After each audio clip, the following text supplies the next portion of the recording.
আসসালামু আলাইকুম। আমি পলি। আমি এখন আপনাদের একটি গল্প পড়ে শোনাচ্ছি। গল্পের নাম আত্মজা, লিখেছেন শারমিন মুন। পর্ব সংখ্যা ৯ থেকে ১২ পর্যন্ত সবগুলো একসাথে পড়ে শোনাচ্ছি। অনুজা প্রায় মিনিট পাঁচেক দাঁড়িয়ে থাকার পরও অন্তর তাকালো না। কোমরে হাত গুজে রাগী দৃষ্টিতে সবাইকে পর্যবেক্ষণ করতে লাগলো। বিড়বিড় করে বলে, বড় দুইটার আবার এই দুপুরে পোলাপানদের সাথে খেলা লাগে? তগো জন্যই তো আমি ওখানে যাইতে পারতেছি না। একটু পর অনুজার দিকে সবাই মিলে তাকিয়ে একসাথে হেসে ওঠে। অনুজা অবাক হয়ে তাকায়। ওর দিকে হঠাৎ এভাবে তাকিয়ে হাসলো কেন? অনুজা কাচুমাচু হয়ে দাঁড়িয়ে আছে। অন্তর দৌড়ে আসে বোনের কাছে। পিছনে পিছনে ইহান ও কাব্য আসছে। অন্তর আসতেই অনুজা ওর কান টেনে ধরে পিঠে চাপড় দিয়ে বলে, আমাকে দেখে তোরা সবাই হাসলি কেন? আর কখন থেকে দাঁড়িয়ে আছি? একটু আগে এদিকে তাকাইলেই কি হতো? অন্তর বলে, আহ বুবু, কান ছাড়ো না, লাগছে তো। অনুজা বলে, আমাকে দেখে হাসলি কেন বল? তুমি যে এই জায়গায় এতক্ষণ দাঁড়িয়েছিলা সেটা সবাই আগেই দেখেছি। চুপ করে তোমার কাণ্ড কারখানা দেখছিলাম, পরে যেই কোমরে হাত দিয়ে বিড়বিড় করছো তখন সবাই হেসে দেই। আমাকে যখন দেখছিসই তখন আসলি না কেন আমার কাছে? কাব্য ভাইয়া আসতে না বলছে, চুপ করে না দেখার ভান করতে বলেছে। অনুজা ভ্রুকুচকে কাব্যর দিকে তাকায়, সাথে সাথেই চোখাচোখি হয়ে যায়। কাব্য ওর দিকে তাকিয়েই হাঁটছিল। অনুজা অপ্রস্তুত হয়ে পড়ে, চোখ সরিয়ে নেয়। কাব্য মুচকি হাসে।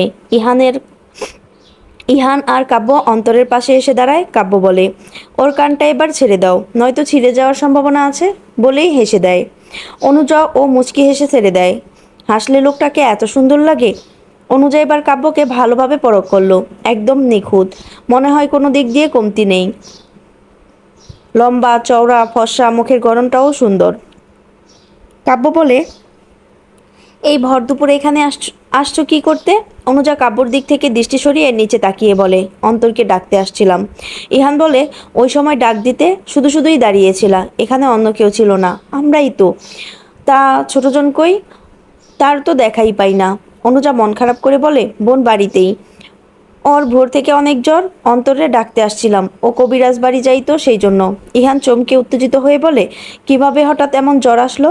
মনে হয় বেশিক্ষণ ঠান্ডা পানিতে ভিজছে।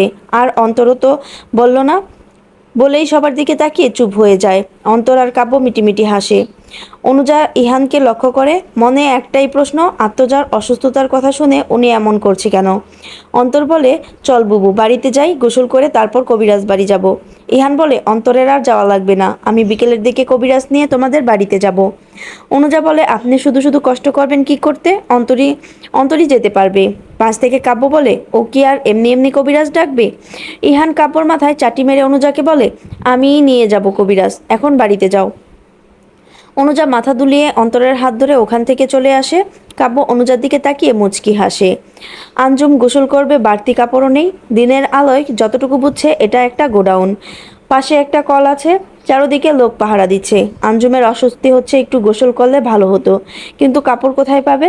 বেশি কিছু না ভেবে কল চেপে গোসল করতে থাকে। এদিকে রবিন লুকিয়ে আঞ্জুমকে দেখছে। আঞ্জুমের গোসল শেষে ভেজা কাপড়ে দাঁড়িয়ে থাকে। রবিন চারদিক খেয়াল করে দেখলো কেউ নেই। এই সুযোগে দৌড়ে আঞ্জুমের কাছে যায়। আঞ্জুম একটু ঘাবড়ে যায়, গিয়ে আঞ্জুমের মুখে বাজেভাবে স্পর্শ করে বলে, কি গো সুন্দরী, তোমায় ভেজা কাপড়ে হেব্বি লাগছে। তুমি যদি এইখান থেকে ছাড়া পাইতে চাও তাহলে আমি যা চাই তা দিতে হইব, রাজি? বলেই গলায় নেমে আসে হাত। আঞ্জুম জোরে হাত সরিয়ে দিলেও আবারও বাজেভাবে স্পর্শ করে। আঞ্জুমের চোখে পানি চলে এসেছে। এ কোন জায়গায় আটকা পড়লো? আঞ্জুম বলে, আমাকে ছেড়ে দিন দয়া করে, আমার সাথে খারাপ কিছু করবেন না। রবিন ওর কথা না শুনে বলে, আমার কথায় রাজি হইলে তোমারে এইখান থেকে যাইতে সাহায্য করবো। রবিনের স্পর্শ ধীরে ধীরে আরো বাজে হতে থাকে। আঞ্জুম রাগে রবিনের গায়ে থুতু ফেলে। সাদাত ওদিক দিয়েই যাচ্ছিল, তখন দেখলো রবিন আঞ্জুমের সাথে জোরাজুরি করছে। তাড়াতাড়ি সেখানে গিয়ে রবিনকে এক ধাক্কা মারে। শার্টের কলার ধরে বলে, ও কোনো পতিতালয়ের মাইয়া না যে ওর লগে তুই এমন ব্যবহার করবি, বলেই পরপর কয়েকটা থাপ্পড় মারে। ও ভদ্র ঘরের মাইয়া, আর সব মাইয়ারে সম্মান করবি সামনে থেইকা। এখন যা আমার চোখের সামনেতে। রবিন চলে যায়। সাদাত আঞ্জুমানের আঞ্জুমের দিকে একবার তাকায়, আবার চোখ নিচে রেখে রেগে বলে, ওড়না ভালোভাবে পড়তে পারো না নাকি? আর আমি কাপড়ের ব্যবস্থা করতেছি। আঞ্জুম সাদাতের কথায় ধরফড়িয়ে ওঠে, তাড়াতাড়ি ওড়না ঠিক করে। বিকেল 4টার 30-এর দিকে ইহান আর কাব্য আলতাপ কবিরাজকে নিয়ে আত্মজাতের বাড়িতে ঢোকে। আলতাপ পান চিবুতে চিবুতে বলে, এই বাড়িতে 2টা মাইয়া আছে, 2জনই নম্রভদ্র, সহজে কোনো মানুষের সামনে পড়ে না। আমি চাইছিলাম যে কোনো একজনরে আমার পোলার বউ কইরা নিতে, এমন মাইয়া পাওয়া যা দায়। কি বলো, ভালো হইবে না? আলতাপের কথায় ইহান আর কাব্যর বুকের ভিতর স্যাট করে ওঠে। দাঁড়িয়ে দুজন দুজনের দিকে তাকায়। কাব্য ইহানকে চোখ দিয়ে ইশারা করে শান্ত হতে বলে। আলতাপ আগে ঘরে ঢুকে, পিছনে ইহান কাব্যও আসে। সবাই সামনে কাঠের চকিতে গিয়ে বসে পড়ে। আলতাপ হাঁক ছেড়ে ডাকে, চাচি আম্মা কই আপনে? আমি আইয়া পড়ছি। আলতাপের ডাকে আয়শা খাতুন ঘরের ভেতর থেকে সামনে আসে। অনুজা দরজার কাছে পর্দার আড়ালে দাঁড়িয়ে, উদ্দেশ্য তার কাব্যকে দেখা। ইহান বারবার দরজার দিকে তাকাচ্ছে, আত্মজার আসার অপেক্ষা করছে। এর মধ্যেই আলতাপ বলে, আমনের কোন নাতনির জ্বর উঠল, আর কই নিয়ে আহেন? আয়শা বেগম বলে, ছোট নাতনির জ্বর, ওর মায় নিয়ে আইব এখনই, দুর্বল তো ধইরা আনতে হইব। ইহান কাব্য ফিসফিস করে বলে, এই কবিরাজের কাছে এখন আত্মচারে দেখাইতেও ইচ্ছা করতেছে না ভাই। কি আর করার ভাই, আমারটারে নিয়েও তো টানাটানি করতেছে। 2জনের মধ্যে একজনেরটা মনে হয় যাবে। ভাই তোরটা ছেড়ে দে, আমি আমার আত্মকে ছাড়তে পারবো না। কাব্য চোখ বড় বড় করে তাকায় ইহানের দিকে। ইহান মেকি হেসে বলে, তোমারটার সিরিয়াল আগে। কাব্য কটমট দৃষ্টিতে ইহানের দিকে তাকিয়ে থাকে। এরই মধ্যে মাজেদা বেগম আত্মজাকে দুহাতে আগলে ধরে আস্তে আস্তে করে পর্দা সরিয়ে বেরিয়ে আসে। আত্মজার মাথায় ওড়নার প্যাচ, মায়ের কাঁধে মাথা রেখে হাঁটতেছে। মাথা জাগানোর শক্তিটুকু নেই। ইহান আস্তে উঠে যায় আত্মজার কাছে। মাজেদাকে বলে, দেন চাচি, আমি সাহায্য করি, আপনি গিয়ে বসেন। বলেই আত্মজাকে ধরে নেয়। মাজেদাও ছেড়ে চেয়ারে গিয়ে বসে। সারাদিন অনেক ধকল গেছে, একটু বিশ্রামেরও প্রয়োজন। আত্মজা ঝড়ের ঘোরেও বুঝতে পারছে এটা তার মায়ের হাত না, মায়ের ঘ্রাণই আলাদা। মাথা জাগিয়ে রাখার চেষ্টা করলো। ইহান বুঝতে পেরে আস্তে করে বলে, তোমার কষ্ট হচ্ছে তো, আমার বুকে মাথা রাখো, আর এই বুকেই সারা জীবন তোমার মাথা রেখে ঘুমাতে হবে। বলেই মাথা বুকের সাথে চেপে ধরে। সুটাম দেহ, অন্যরকমের গ্রাণ। আত্মজার কেন জানি শান্তি অনুভব হলো। আবেশে চোখ বন্ধ করে নিল। ইহানের ভিতর থেকে দীর্ঘশ্বাস বেরিয়ে এলো। আজ তারও একটু শান্তি লাগলো। প্রিয় মানুষগুলো কাছে থাকলে বোধ হয় এমনই শান্তি লাগে। তখন মনে হয় সেই পৃথিবীর সবচেয়ে সুখী মানুষ। ইহান আত্মজাকে দুহাতে আগলে নিয়ে চকির এক কোনায় বসে পড়ে। ইহানের বুকে মাথা হেলিয়ে আত্মজা বসে আছে। পিছনে এক হাত দিয়ে ইহানের শার্ট ধরে রেখেছে। আলতাপের এই ব্যাপারটা একদমই পছন্দ হয়নি। ঘরের মেয়েকে অন্য ছেলে কেন স্পর্শ করবে? এতে ঘরের কারোর কোনো প্রতিক্রিয়াই নেই। আলতাপ আত্মজাকে ভালোভাবে দেখে কয়েকটা ওষুধ দেয়। তারপর আত্মজাকে নিয়ে যেতে বলে। ইহান আত্মজাকে নিয়ে ওঠে। তারপর মাজেদার দিকে তাকিয়ে বলে, অনুজা কই চাচি? অনুজার কাছে রেখে আসতাম। মাজেদা বলে, অনুজা মাঝের ঘরেই আছে, তুমি যাও। ইহান আত্মজাকে নিয়ে হাঁটতে থাকে। দরজা পেরিয়ে মাঝের ঘরে এসে অনুজাকেও পায় না। ইহান আত্মজার কানের কাছে মুখ রেখে ফিসফিস করে বলে, তুমি একটু নিজের খেয়াল রাখতে পারো না? তোমার কিছু হলে যে আমার হৃদয় ক্ষরণ শুরু হয়। তুমি বোঝো না কেন? তুমি আমার অন্ধকার জীবনের উজ্জ্বল নক্ষত্র, তুমি আমার প্রণয়নী, তুমি আমার শখের নারী, তুমি আমার শেষ বিদায়ের সঙ্গী, তুমি আমার একান্তই আমার। আত্মজা ইহানের বুকে মাথা রেখেই শুনল তার কথা। লজ্জায় গাল কান দুটো গরম হয়ে গেছে। মাথা জাগানোর সাহস নেই। লজ্জায় তার দিকে আর তাকানো যাবে না। আত্মজা ইহানের বুকে ভালো করে মাথা গুজে এক হাত দিয়ে মুখ ঢেকে রেখেছে। ইহান হাসলো ওর কাণ্ডে। মেয়েটা অনেক লাজুক। লজ্জাপতির নামটা বেশ যায় ওর সাথে। সামান্য কথায় লজ্জাপতি গাছের ন্যায় নুয়ে পড়েছে। ইহান আত্মজার মুখের উপর থেকে হাত সরিয়ে সেই হাতের উল্টো পিঠে ভালোবাসার প্রথম পরশ এঁকে দেয়। আত্মজা লজ্জায় নুয়ে পড়ে। আস্তে করে বলে, আমাকে চকিতে দিয়ে আসেন, আর দাঁড়িয়ে থাকতে পারবো না। ইহানও মাথা দুলিয়ে আত্মজাকে কোলে করে চকিতে উঠিয়ে দেয়। তারপর পায়ের থেকে জুতা খুলে দেয়। আত্মজা তাড়াতাড়ি করে বলে, আপনি আমার পায়ে হাত দিচ্ছেন কেন? গুনাহ হবে আমার, আর কোলে না নিলেও হতো। ইহান আত্মজাকে আস্তে শুয়ে দিয়ে বলে, তুমি শুধুই আমার, আর আমার জিনিসে আমি হাত দিতেই পারি। আত্মজা আবারও লজ্জায় পড়ল। মিনমিনিয়ে বলল, আমি আপনার হলাম কবে? পুরোপুরি হও নাই, তবে খুব শীঘ্রই হবে। রেডি থেকো পাখি, বলেই চলে আসে। ইহান সামনে এসে শুনে আলতাপ বলতেছে, ভাবি আপনার বড় মাইয়াডারে আমার পোলার বউ কইরা নিবার চাই। কাব্য আয়শা খাতুনের দিকে তাকায়। আয়শা খাতুনও কাব্যকে লক্ষ্য করলো। ইহান কাব্যর দিকে তাকায়। কিছুক্ষণ নীরব কাটলো। মাজেদা বলে, আমার মাইয়া এখন পড়ালেখা করব, বিয়া শাদির কথা চিন্তা করতেছি না। আলতাপ বলে, বাপ মারা গেছে, এখন পড়াইব কেডায়? আপনি হের থেকে ভালো বিয়া দিয়া দেন। ইহান আয়শা খাতুনকে চোখ দিয়ে কিছু একটা ইশারা করতে আয়শা খাতুন বলে, তাছাড়া আমার নাতনির বিয়া ঠিক কইরা ফেলাইছি। আয়শা খাতুনের কথায় মাজেদা চমকে তাকায়। সাথে কাব্য। অনুজার বিয়ে ঠিক করলো কবে? আয়শা বলে, এই যে আমনের পাশে বওয়া বাবা পোলাটা দেখছেন, ওর নাম কাব্য চৌধুরী, ওর লগেই আমার অনুর বিয়া ঠিক হইছে। পরিবেশ স্তব্ধ হয়ে গেছে। আলতাফ হাল হাল না ছেড়ে আবার বলে, তাইলে আপনার ছোট নাতনিটারে আমার পোলার বউ বানাইতে চাই? ইহান মনে মনে যেই ভয় পাইছে সেটাই হলো। আয়েশা খাতুন আবার বলে, আত্মজোর বিয়া ছোটবেলা থেকেই ঠিক কইরা রাখছি ইহানের সাথে।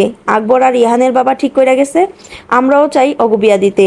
হালকা পাতলা কথা বলে আলতাপ ওখান থেকে চলে যায়। ইহান আয়েশা খাতুনকে বলে, দাদি তুমি আমাদের বাঁচাইয়া দিলা। আয়েশা বেগম বলে, এবার তগো 4 হাত এক করে দিতে পারলেই আমার শান্তি।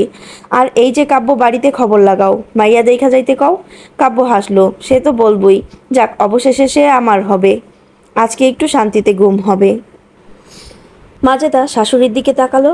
তার সবকিছু মাথার উপর দিয়ে যাচ্ছে। ইহান আর আত্মজার বিয়ে অনেক আগে থেকেই ঠিক করা, কিন্তু অনুজা, ওর সাথে কাব্যর বিয়ে, ছেলেটাকে ভালোভাবে জানি না পর্যন্ত। ইহান কাব্য মাজেদার থেকে বলেন বিদায় নিয়ে বেরিয়ে আসে। উঠানে নামতেই অনুজার সাথে দেখা। কাব্য ইহানকে বলে, তুই যা, আমি আসতেছি। ইহানও হালকা হেসে রাস্তার দিকে হাঁটতে থাকে।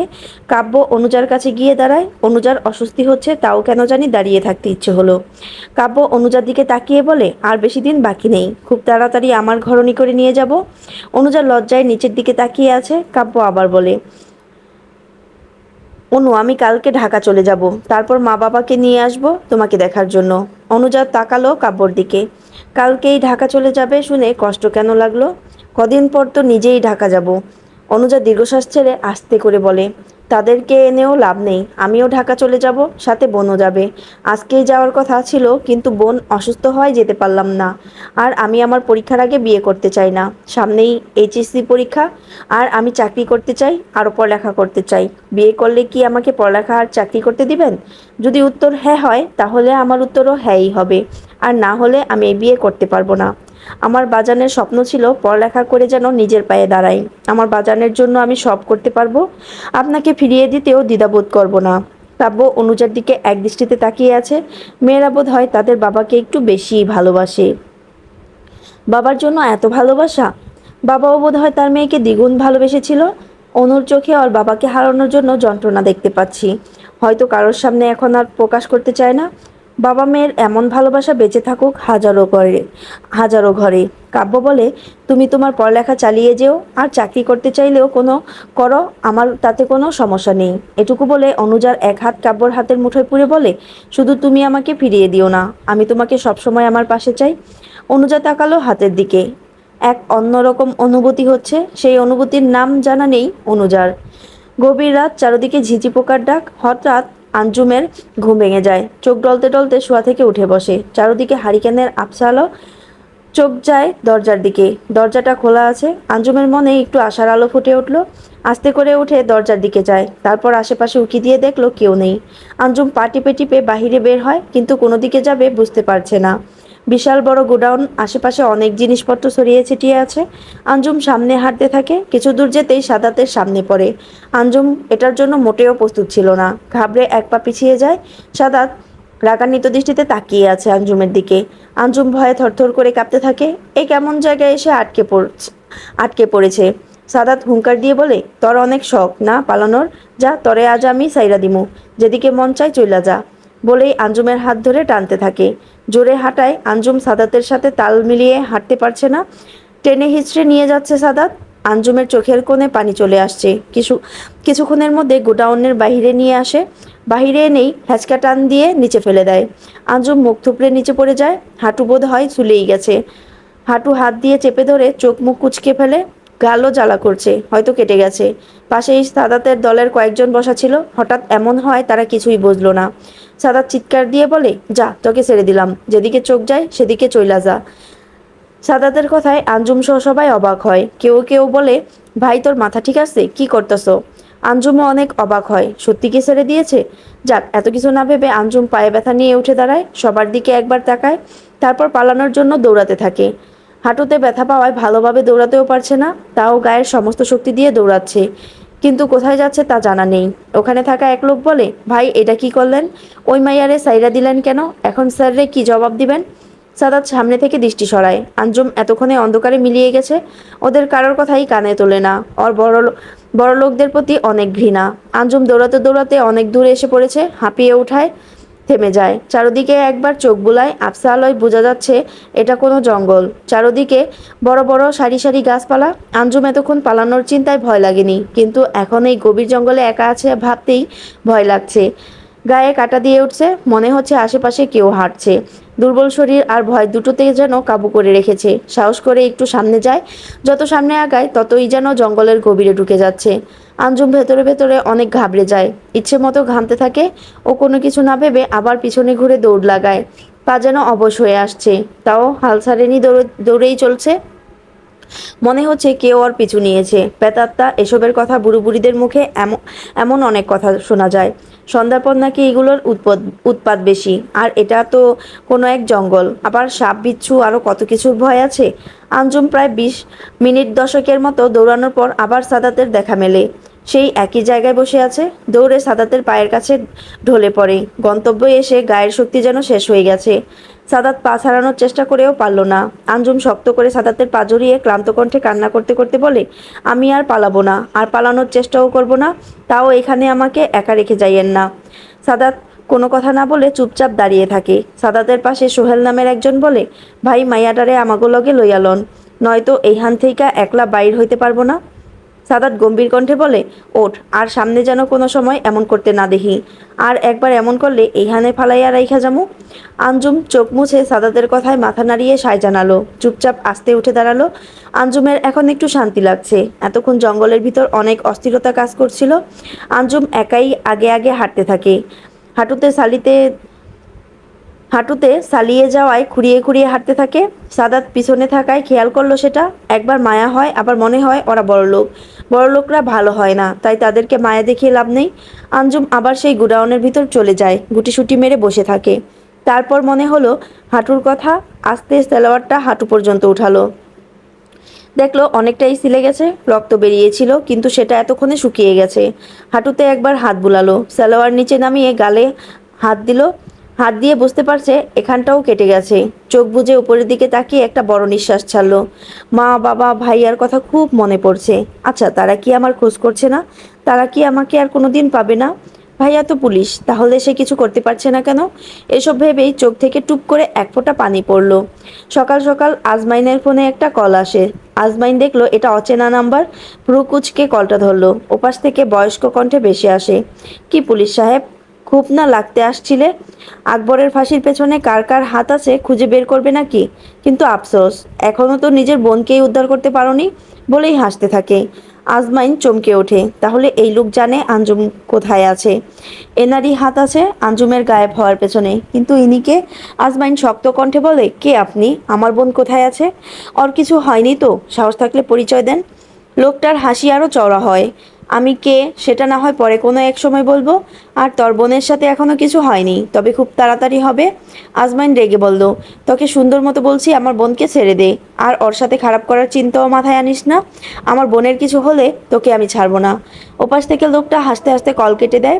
আজমাইন আবার কল দেয়, কিন্তু বারবার নাম্বার বন্ধ বলছে। আজমাইন মাথা চেপে খাটের উপর বসে পড়ে। এমন সময় সত্তার আসেন ছেলের রুমে। বাইরে থেকে ছেলের সব কথাই তার কানে আসছে। আজমাইনের পাশে আজমাইনের পাশে বসে কাঁধে হাত রেখে বলে, বাবা যা করবি ঠান্ডা রেখে করিস। একদিকে মেয়েটাকে আটকে রেখেছে কোথায় তাও জানা নেই। আল্লাহ না করুক কোনো সময় কোনো ক্ষতি করে বসে মেয়েটার। তুই আয়ানকে জানা তাড়াতাড়ি, সবাই মিলে খোঁজার চেষ্টা কর। আজমাইন বাবার কথায় মাথা জাগায়। সত্তার চোখ দিয়ে শান্ত হওয়ার ইশারা করে, তারপর ওখান থেকে চলে যায়। আজমাইন বাবার যাওয়ার দিকে তাকিয়ে রইল। তার বাবা যে তাদের সামনে দুর্বলতা প্রকাশ করছে না সেটা খুব ভালো করে জানে। মেয়ের জন্য বুক পুড়লেও সেটা মনের মধ্যেই চেপে রেখেছেন। যন্ত্রণা যদি বুকের মধ্যে চেপে রাখে সেটাতে আরও বেশি কষ্ট। কান্না করলে বা কারোর কাছে কষ্টের কথা ভাগাভাগি করলে মনটাও একটু হালকা লাগে। আর যদি সেটা না করে নিজের মনের মধ্যেই চেপে রেখে দেয়, তাহলে তো মানুষ কুড়ে কুড়ে শেষ হয়ে যায়, আর তাদের কষ্টটাকেও দেখে না। আজমাইন ভাবতে লাগলো, আচ্ছা আমি তো বনপুর গ্রামের একজনের কাছেই কল করেছিলাম, আর তার কাছেই বলেছি যে ফাঁসির পেছনে সব রহস্য খুঁজে বের করব। তাহলে কি এই লোকটার সাথে তার যোগাযোগ আছে? না, বিষয়টা নিয়ে ভাবতে হবে ভালো করে। আমার বনপুর গ্রামে আবার যাওয়া দরকার।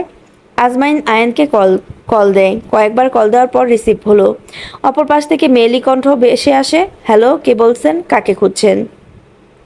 আপনি কে? আয়ান মির্জাকে খুঁজছি। আর আপনি আয়ানের কল কেন রিসিভ করছেন? অপর পাশ থেকে বলে, ও আমি আয়ান মির্জার ছোট বোন সারা বলছি। আজমাইন বলে, ও আয়ান কোথায়? ওকে একটু ফোনটা দাও তো। সারা বলে, ভাইয়া তো গোসল করতেছে। আজমাইন বলে, আচ্ছা ও আসলে বইলো তার বন্ধু আজমাইন কল করেছে। আজমাইন নাম শুনে সারা চমকালো, মুখটা আপনা আপনি হাঁ হয়ে গেল। কান থেকে ফোনটা নামিয়ে সামনে ধরলো, দেখলো নাম সেভ করাই আছে। কি ব্যাককল! এতক্ষণ নাম না দেখেই কথা বলা শুরু করেছে। সারা ভাবতে পারেনি এভাবে আজমাইনের সাথে কথা হয়ে যাবে। কানে কানে ধরে হ্যালো বলতে যাবে অমনি কল কেটে দিল। সারা মুখ ফুলিয়ে ধপ করে বেডে বসে পড়ল। কিছু একটা মনে পড়তেই আবার ফোনটা হাতে নিল। আবারও হতাশ হলো। নাম্বারটা মুখস্থ করে রাখতো, কিন্তু ফোন তো লক হয়ে গেছে। কি আর করার, বসে বসে আয়ানের আসার অপেক্ষা করছে। কিছুক্ষণ পর আয়ান টাওয়াল দিয়ে চুল মুছতে মুছতে ওয়াশরুম থেকে বেরিয়ে আসলো। সারাকে ওর রুমে দেখে বলে, হঠাৎ আমার রুমে, কি খবর? সারা উঠে দাঁড়ালো, কোমরে হাত রেখে বলে, আমি তোমার রুমের সামনে দিয়ে যাচ্ছিলাম, তখন দেখি তোমার ফোনে কল বাজে। তারপর রুমে ঢুকে কল রিসিভ করলাম। তোমার বন্ধু আজমাইন কল করেছিল, তোমাকে খুঁজছে। তুমি আসলে কল দিতে বলেছে। আয়ান ড্রেসিং টেবিলের সামনে গিয়ে মাথার চুল ঠিক করতে করতে বলে, আচ্ছা তুই যা, আমি কথা বলে নিব। সারা মুখ ফুলিয়ে চলে যায়। আয়ান হাসলো, তার বোনটা এখনো ছোটই রয়ে গেছে। কে বলবে এই মেয়ে এসএসসি পরীক্ষা দিয়েছে? ছোটদের মতো কিছু হলেই মুখ ফুলিয়ে থাকে, মাঝে মাঝে অকারণেই মুখ ফুলিয়ে রাখে, তবে এমন দেখতে বেশ লাগে। আয়ান বেডের উপর বসে আজমাইনকে কল দেয়, সাথে সাথে রিসিভ হয়। আজমাইন উত্তেজিত হয়ে বলে, আয়ান অচেনা নাম্বার থেকে আমাকে একজন কল করে। তারপর সব আয়ানকে খুলে বলে। আয়ান বলে, এক কাজ করি, ওই নাম্বারের লোকেশন ট্রেস করি। আজমাইন বলে, আমিও সেটাই ভাবছি। আর শোন, আমাদের মনে হয় বনপুর গ্রামে যাওয়া উচিত। আয়ান বলে, দেখি আমি ছুটি পাই কিনা। আর আমি এনএসআইতে জব করি, আমার সত্যটা যেন কেউ না জানে। আমরা সব কাজ গোপনভাবে করে থাকি, সেটাতে তুই তুই জানিসই। আর তুইও গেলে সাধারণ পোশাকেই যাবি। আজমাইন বলে, আর তাড়াতাড়ি লোকেশন ট্রেস কর, দেখ কোনো জায়গায় লাস্ট বার সিম অন ছিল। রাখছি। আম্মা, আমনে কেন কাব্যর লগে অনুজার বিয়ার কথা কইয়া দিলেন? পোলারা কেমন তাও তো জানি না ভালো কইরা। আর কাব্যর বাড়ির সবাই রাজি হয় না হয় কোনো ঠিক আছে? মাজেদার কথায় আয়শা খাতুন বলে, আমি বুজ্জা হইন নাই বিয়ার কথা কইছি। কাব্য তো ইহানেরই মামাতো ভাই। আর আমি এই কয়দিনে বুঝেছি কাব্য অনুজারে বেমালা পছন্দ করে। আর অনুজাও মনে হয় পছন্দ করে, সেই জন্যই তো অগবিয়াটা ঠিক করলাম। মাজেদা বেগম চুলার জাল ঠেলতে ঠেলতে বলে, এখনও তো সব ঠিক হয় নাই। মাইয়া দেখতে আইলে বলমু, যদি পড়ালেখা করায় তাইলেই এই বিয়া দিমু, এর আগে না। দেখা যাক, আগে অনুজার বিয়া শেষ হোক, তারপর আত্মজার আর ইহানের বিয়ার আলাপ করমু। পোলা তো ধারেই আছে। ইহান বাবা আমার মায়াডারে অনেক সুখে রাখতে পারবো। আমার আকবরে একখান রত্ন খুঁজা খুঁজা থুইয়া গেছে। আয়শা খাতুনের চোখের কোণে পানি চিকচিক করছে। মাজেদা বেগমের মনটা বিষণ্ণতায় ছেয়ে গেল। আত্মজার জ্বর একদিনে অনেকটাই কমে গেছে, তাও মাথা বার বার হয়ে আছে, জাগাতে গেলে কষ্ট হয়। অনুজা বোনের কাছে গিয়ে বসে তারপর বলে, বোন ওঠ, তোর মাথায় তেল দিয়ে দেই আর চুলগুলি একটু টেনে দেই, তাহলে ভালো লাগবে। আত্মজাও যেন এটাই চাইছিল। বোনের কথায় আস্তে উঠে বসে। অনুজাও সাহায্য করে, আত্মজাকে ধরে উঠানে চৌকির উপর নিয়ে আসে। তারপর মাথার ওড়নাটা নামিয়ে চুলগুলো ছেড়ে দেয়, কোমর ছাড়িয়ে যাওয়া চুল। চুলের রংটাও গায়ের সাথে বেশ মানিয়েছে, বাদামি লালচে মিশেল চুল। অনুজা আত্মজার মাথায় এক কোষ তেল দিয়ে জিজ্ঞেস করে, তোকে একটা কথা জিজ্ঞেস করি বোন? আত্মজা আসতে বলে, অনুজা বলে, তোকে কি ইহান ভাই আগে থেকেই পছন্দ করে নাকি? না মানে, তুই তো কিছু বলতি না তার ব্যাপারে। আত্মজা মুচকি হাসলো, চোখ বন্ধ করে বলে, সে আমাকে অনেক আগে থেকেই পছন্দ করে। অনুজা অবাক হওয়ার ভান ধরে বলে, তুই আমাকে এটা জানালি না? আমি ইহান ভাইয়ের হাবভাব দেখে বুঝছি যে সে তোকে মনে হয় পছন্দ করে। তোর কথা শুনলেই কেমন করে আসতে যেতে শুধু তোর কথাই জিজ্ঞেস করে। আত্মজা বলে, লোকটা একটু বেশিই পাগল। অনুজা বলে, এমন পাগলই ভালো। যাক, আমার বোনটার জন্য সঠিক মানুষ খুঁজে পেলাম অবশেষে, এখন চিন্তামুক্ত লাগছে, বলেই হাসলো। আত্মজা বলে, আগে তোমার পালা বুবু, তারপর আমারটার চিন্তা করিও। এর মধ্যে কোথেকে যেন অন্তর আসলো, এসেই আত্মজার কোলে মাথা রেখে শুয়ে পড়ে। আত্মজা বলে, সারাদিন এমন না খেলে একটু বই নিয়ে তো বসতে পারিস, দেখ কেমন ঘেমে গেছিস। অন্তর বলে, আরে এখন তো স্কুল বন্ধ, আর কয়দিন পর খুলবে, সেই সময় থেকেই পড়া শুরু করব। অনুজা বলে, কয়দিন পর তো আর আমরা বাড়িতে থাকবো না, তখন তুই ইহান ভাইয়ার কাছে গিয়া পড়িস, সে তো বিকালের দিকে মনে হয় ফ্রি থাকে। অন্তরের মনটা খারাপ হয়ে গেল। বোনদের উদ্দেশ্যে বলে, তোমরা না গেলে হয় না বুবু, এখন তো বাজানো নেই, আবার তোমরাও চলে যাবে, বাড়িটা তো পুরো খালি হয়ে যাবে। এই বাড়িতে তখন আমি থাকবো কিভাবে বুবু? তোমরা যেও না আমারে একা রাইখা। অনুজা আত্মজার মন তিক্ততায় ভরে উঠল। মনটা সবসময় বিষণ্ণতায় চেয়ে থাকে, মনে কেন জানি শান্তির দেখা নেই। আত্মজা কথা ঘুরানোর জন্য অন্তরের চুল টানতে টানতে বলে, ইহান ভাই সারাদিন স্কুলে থেকে বিকেলে কিভাবে পড়াবে তার থেকে বরং সে সন্ধ্যায় বাড়িতে এসে তোকে পড়িয়ে যাবে। অনুজা খালের বাদা খালের বাদাঘাটে বসে আছে একা একা একা। বিকেল হয়ে গেছে, সন্ধ্যায় তো কাব্য চলে যাবে। একটিবার কি দেখা করে যাবে না? এই মন যে তাকে বারবার কাছে ডাকছে, এই চোখ যে তাকে দেখার জন্য তৃষ্ণার্ত হয়ে আছে। এরই মধ্যে হাঁপাতে হাঁপাতে কাব্য আসে, তবে সেটা অনুজা দেখে উনি তো উল্টো ঘুরে বসে আছে। কাব্য আস্তে আস্তে অনুজার পিছে গিয়ে দাঁড়ায়, আস্তে করে ডাক দেয়, অনু। অনুজা চমকে তাকায় পেছনে, সত্যি কি কাব্য আসছে? অনুজা কাব্যকে দেখে বসা থেকে উঠে দাঁড়ায়। কাব্যর মুখে মিষ্টি হাসি সবসময় লেগেই থাকে। লোকটা এত সুন্দর কেন? কাব্য অনুজাকে বলে, আমি চলে যাচ্ছি, আবার আসবো তোমাকে নিতে। তারপর পকেট থেকে কিছু একটা বের করে অনুজার হাতে ধরিয়ে দিয়ে বলে, এটা তোমার জন্য। তারপর অনুমতি না নিয়েই কপালে একটা চুমু এঁকে দেয়। অনুজা আবেশে চোখ বন্ধ করে ফেলে। তারপর কাব্য বিদায় নিয়ে চলে যায় ওখান থেকে। একটু আগেই সন্ধ্যা নেমে আসছে। অনুজা চকির উপর জানালার পাশে বসে কাব্যর কথা ভাবছে। তার সাথে আবার কবে দেখা হয় জানা নেই। লোকটা কি আর ফিরবে?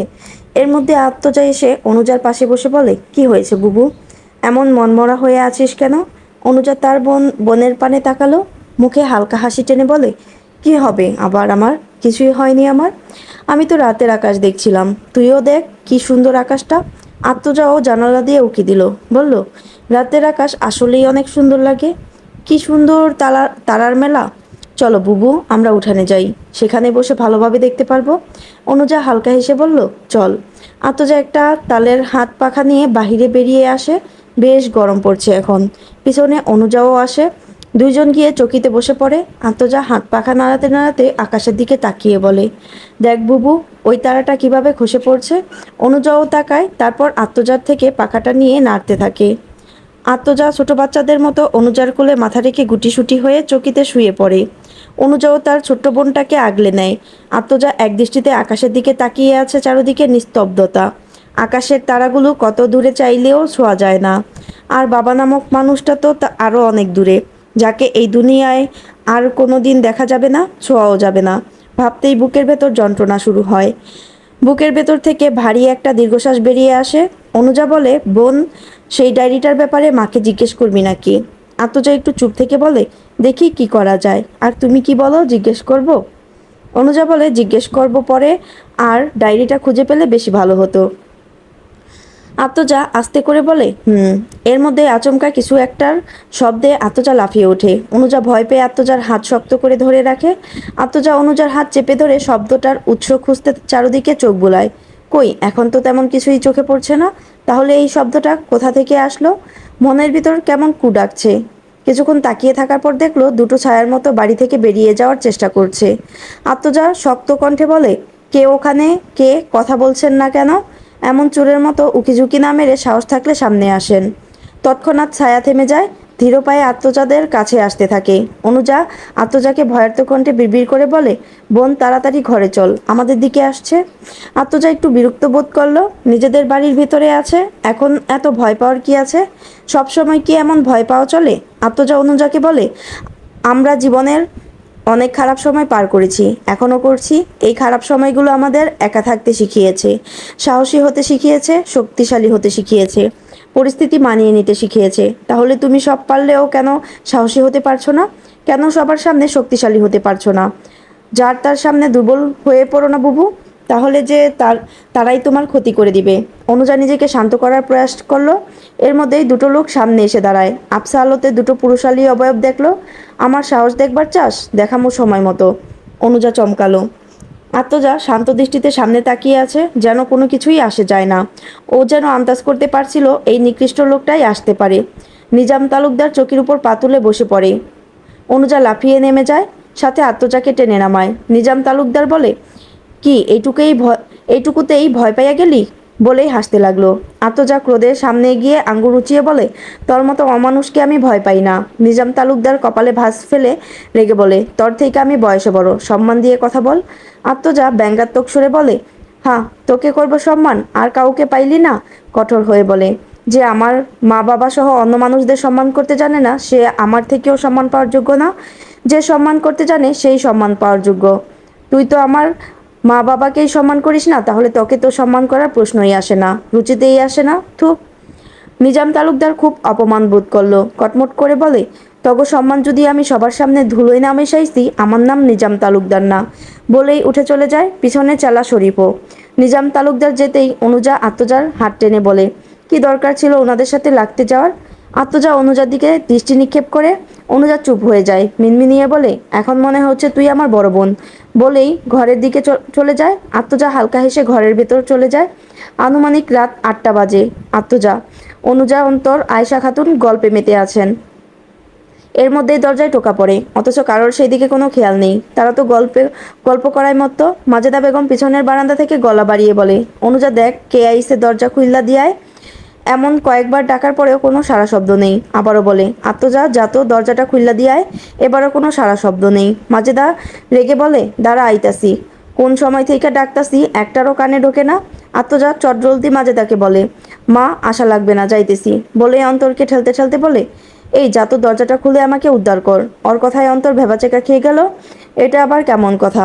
অনুজার আয়শা খাতুন ওদের কাণ্ড দেখার জন্য প্রস্তুত। অন্তর বলে, তুমি যাইতে পারো না? মা তোমাকে বলছে। আমি যেতে পারবো না বাপু। এই বলে কপালে ভাঁজ ফেলে বসে থাকে। আত্মজা অন্তরের মাথায় চাটি মেরে বলে, যা, ছোট ছোটর মতো থাকবি, বড়দের কথা শুনতে হয়, জানোস না? যা এখন। ওর কথায় সবাই পিক করে হেসে দেয়। ও চোখ ছোট করে সবার দিকে তাকায়। অন্তর বলে, তো তুমি যাও, মা তো তোমার থেকে বড়, তাই মায়ের কথা শোনা উচিত।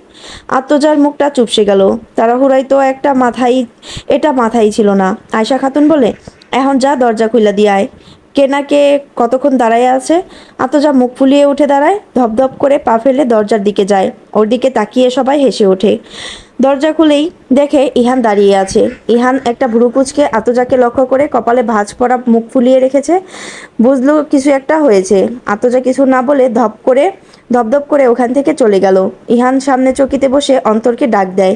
অন্তর ইহানের আওয়াজ পেয়ে লাফিয়ে উঠে দাঁড়ায়। আতজা তেতে তেতে উঠে বলে, যাও, তোমার সাদের বন্ধু এসেছে। যত সব, এতক্ষণ তো উঠতে পারলি না। অন্তর মেয়েদের মতো একটা মুখ বেঞ্চি দিয়ে চলে যায়। ইহানের কাছে এসেই এতক্ষণ যা হয়েছে সব কথা বলা শুরু করে। সব শুনে ইহানও হাসতে থাকে। একটু পর আয়শা খাতুন এসে ইহানের পাশে বসে।